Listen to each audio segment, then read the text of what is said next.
Hello, Leo, and welcome to Ultra Instinct Tarot. My name is Andres, and I will be taking care of you for this reading.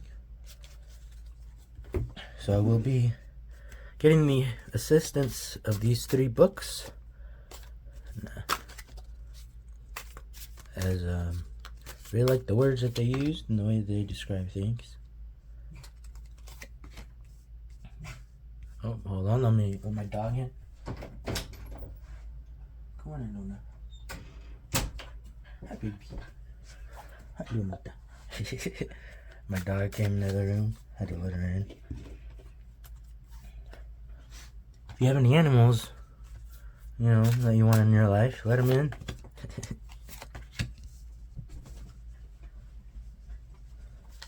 Alright, so whole point of this channel is to find our own Ultra Instinct. So we're just gonna go ahead and get started. I start with the Devil, one of my favorite cards. Yeah.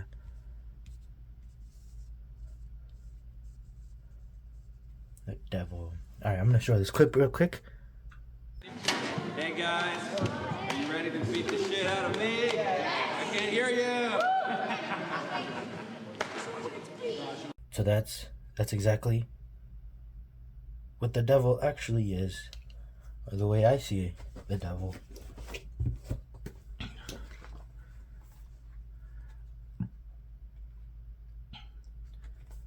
So the Devil, it's all about the bad, but like if you noticed in any anime show, any story really in general, there's always a bad guy. But if there wasn't a bad guy, the main character in the story would never have, the will or the need to better themselves. In every single anime, like Naruto, there's always a bad guy that's stronger. So Naruto always has to keep training so that he can keep growing, keep evolving. And if it wasn't for that bad guy, Naruto wouldn't even care about training and evolving and getting better. It's like the penguins in the North Pole. They don't have a devil. They don't have predator. They don't have a thing that they need to protect themselves against. So they don't focus their skill and power into, getting better and powering up. They use it for other things. They use it to waddle around, because they don't need to be able to run around fast and escape a fast predator.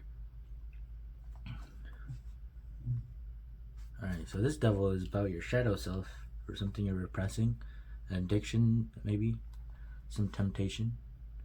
Another thing about the Devil I really don't like is how everybody keeps blaming him for things that happen to us or decisions we make, Oh, the Devil made me do it. Like, no, he didn't make you do anything. He gave you the option that you could do it if you wanted to, but you're the one that ultimately decided to do it, So, can't blame other people for the decisions that you made. This is reminding me of that Adam and Eve story of them eating the apple too. So God got mad because Adam ate the apple, and Adam was like, "Hey, it wasn't my fault. Eve is the one that made me do it. I did it because she did it." So he goes to Eve, and then he was like, "Not my fault. Snake is the one that told me to do it. She's the one that made me do it." And then he goes to the snake, and he's like, "Hey, did you tell him to do it? Is it your fault?" And the snake just winks back. Like, yeah, I did that.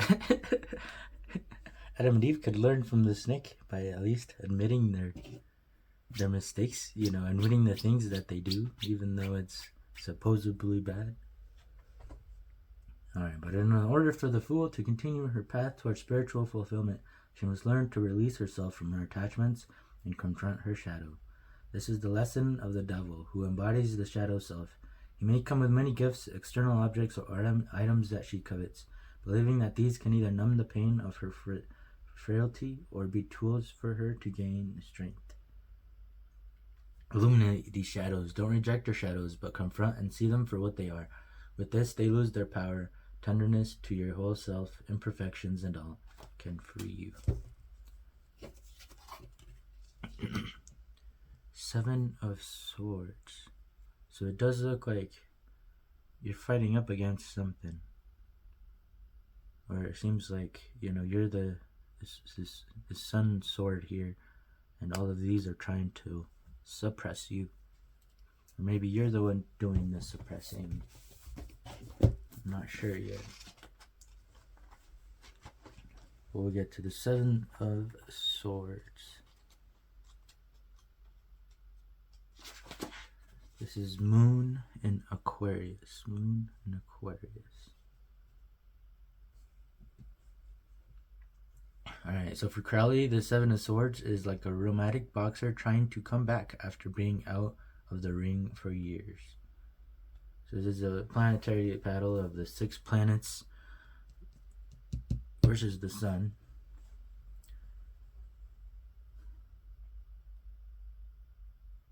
So the large central sun is the sun itself, outnumbered and battle-scarred. The entire arrangement, however, is orderly and restrained, almost suggestive of a moment when negotiating settlement might be arranged. I wouldn't bet on it. So you're fighting either someone that you think is the devil, or this is a part of yourself that you don't want to face, that you see it as the devil, but it's chaining you up. Just like these swords could be said that are chaining this sun sword up. Let's see more information. Abundance. This guy is nice and chillaxed. I wonder if this is what you're fighting up against.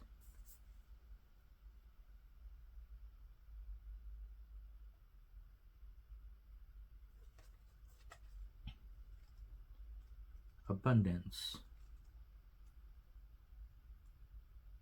is the King of Rainbows, which would be the King of Pentacles. It is the material of the physical. Alright, so this Dionysian character is the very picture of a whole man. A Zorba the Buddha who can drink wine, dance on the beach, and sing in the rain. At the same time, enjoy the depths of understanding and wisdom that belong to the sage. In one hand, he holds a lotus, showing that he respects and contains within himself the grace of the feminine.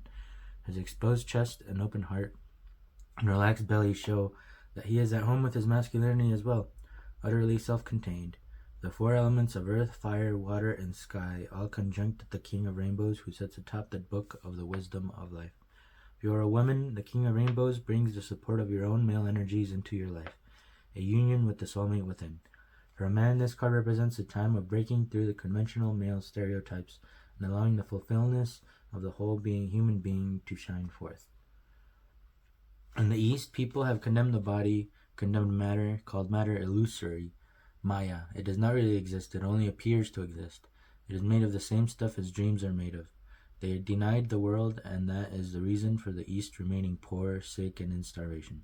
Half of humanity has been accepting the inner world but denying the outer world. The other half of humanity has been accepting the material world and denying the inner world. Both are half, and no man who is half can be contented. You have to be whole, rich in the body, rich in science, rich in meditation, rich in consciousness. Only a whole person is a holy person. I want Zorba and Buddha to meet together. Zorba alone is hollow. His dance has not an eternal significance. It is a momentary pleasure. Soon he will be tired of it, unless you have inexhaustible sources available to you from the cosmos itself. Unless you become existential, you cannot become whole. It is my contribution to humanity, the whole person. Okay, so this devil, if God is a whole, and you are a piece of this God that's a whole, then that means that the rest of it you could see as the devil, right? If you think you are the one, then the rest of it is going to be seen as the devil, or even vice versa. You could be this chunk that's taken out of this God, and so to this whole God that a piece got taken out of, this is the devil, and this is the rest of the God, So there's something your other half, you could say, that you keep fighting with, or other beliefs or ideas, the opposite of yours, that you keep fighting with. Instead of fighting, why don't you see it that it actually completes your whole, So, like, take hope, for example. If you have hope, that means you have fear, because you're hoping that a certain outcome comes out over a different outcome.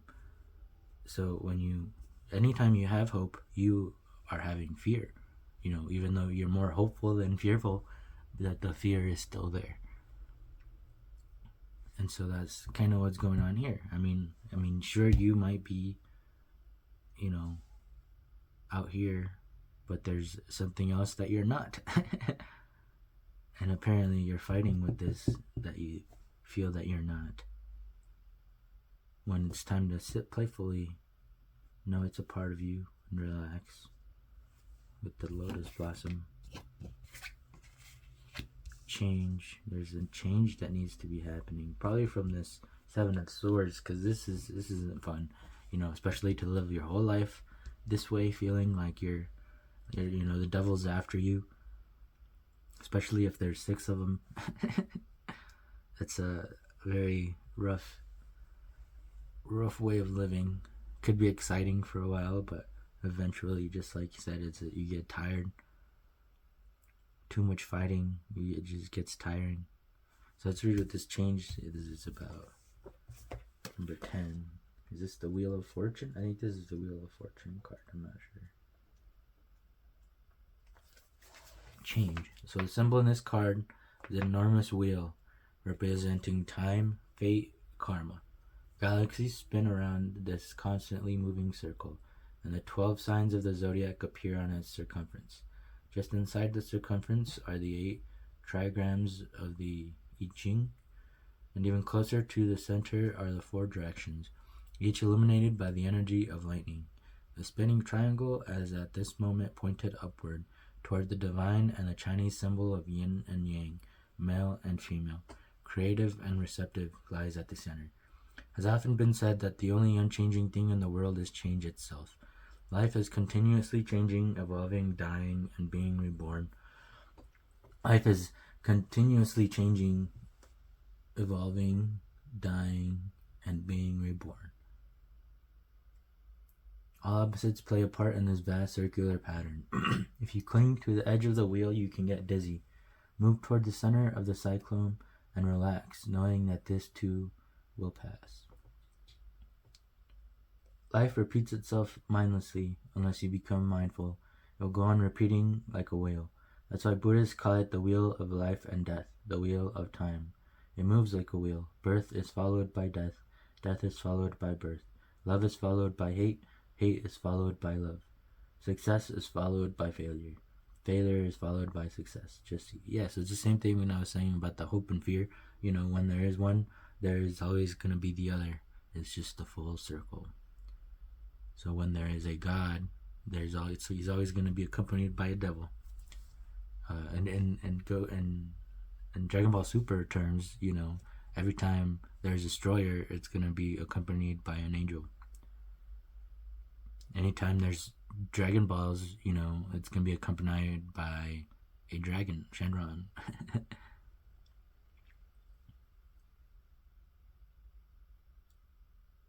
Yeah. But it goes on, but you don't. And once you see the pattern, you can get out of it. So that's kind of the whole point of these in the Tree of Life. There's each of these circles, and these are the ones we take charge of. So like humanly things, things take time. Things take practice to master. You don't really get everything at once. In the first go ahead. Sometimes you do, but it's like reading a book. The second time you read it, you understand different things more clearly. You understand other things that you didn't get the first time. So each one of these, imagine you're going circle and circle and circle until you understand. Once you understand, you can move on to the next circle, which might give you a couple tries too. But once you understand, you get picked up and taken to the next circle, which is the next thing you want to do.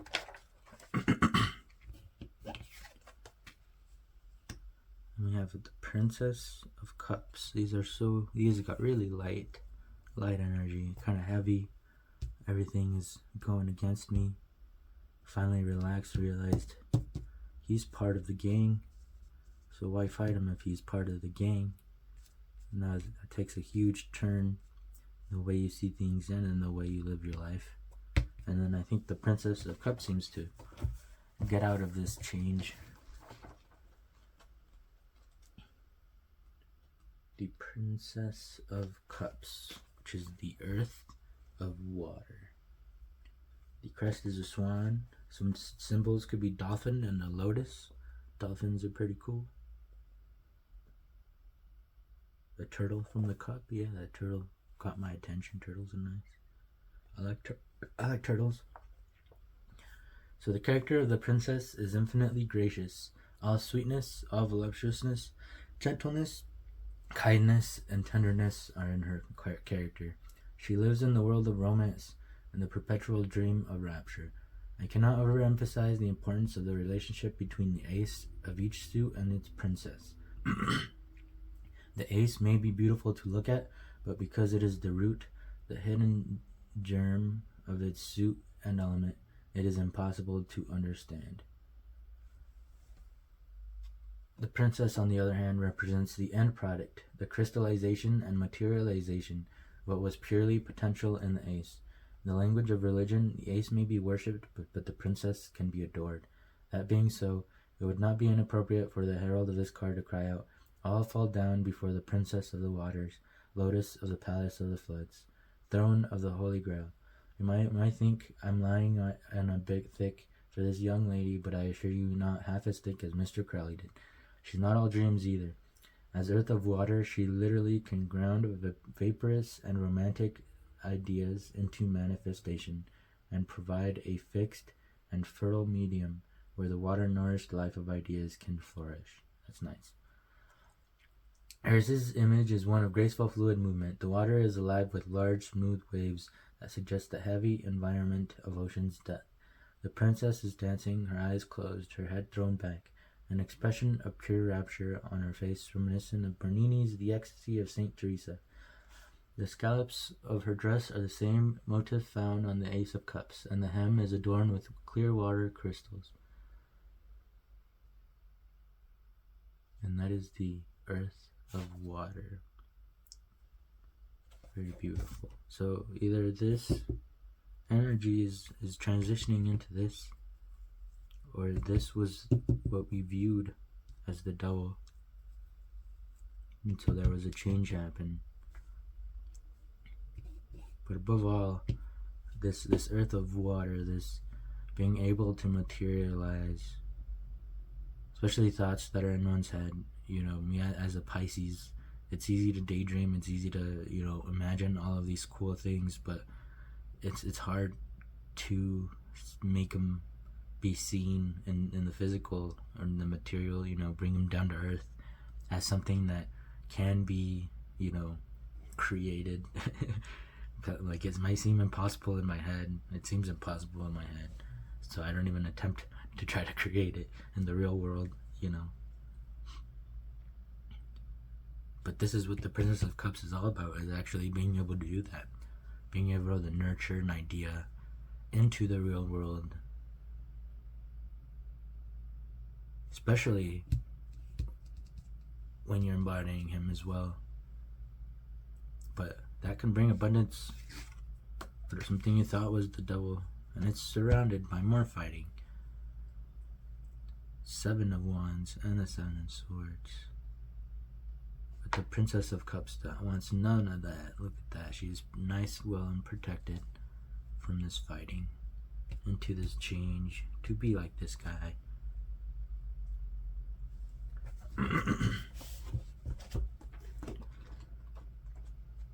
Seven of Wands.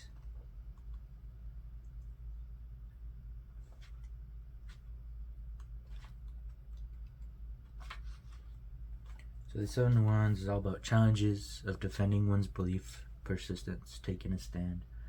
The Fool might find herself attacked from all sides again. So that's important. and must take a stand to defend herself. Attaining and maintaining success are two different beasts. Others may vie for her position, and she may be defensive and on edge.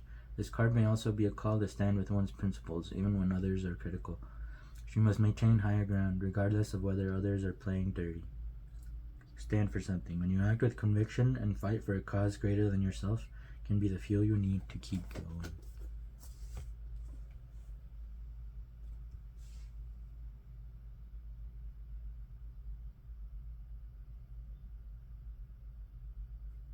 Yep, whatever you're fighting for, there will be a change. Abundance will come as long as you start befriending the devil instead of fighting him. I think that's as simply as we can put it.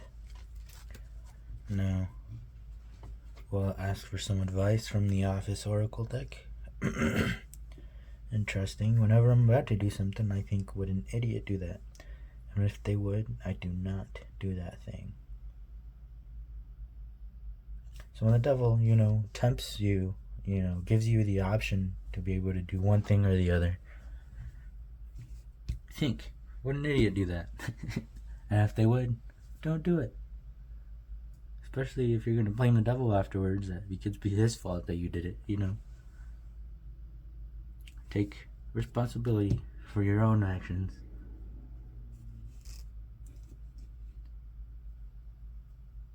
Thanks, Dwight. Oh, nice. And a Boogie Wonderland is waiting for you. This Boogie Wonderland has changed with a Princess of Cups. Look at that. This seems much more fun than that. Oh yeah. Be honest with yourself. Dance, Boogie Wonderland. Cool moment. Dance, party, sing, be goofy, be silly. Why so serious? Yeah, these are very serious cards right here. Goodbyes don't have to be sad. Have Kevin grind you up from the front and Aaron pretend to hump you from behind. It will be a better tribute to your years here. Things are coming full circle. If you are already going out, you might as well go out with a bang. Yeah, do you really want to be in this earth just fighting all the time, not having a good time? Do you keep wanting to do something an idiot would do?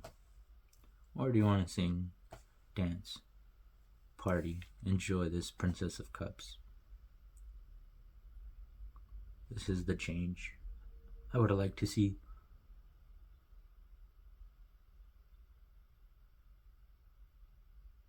Thank you so much, Leo.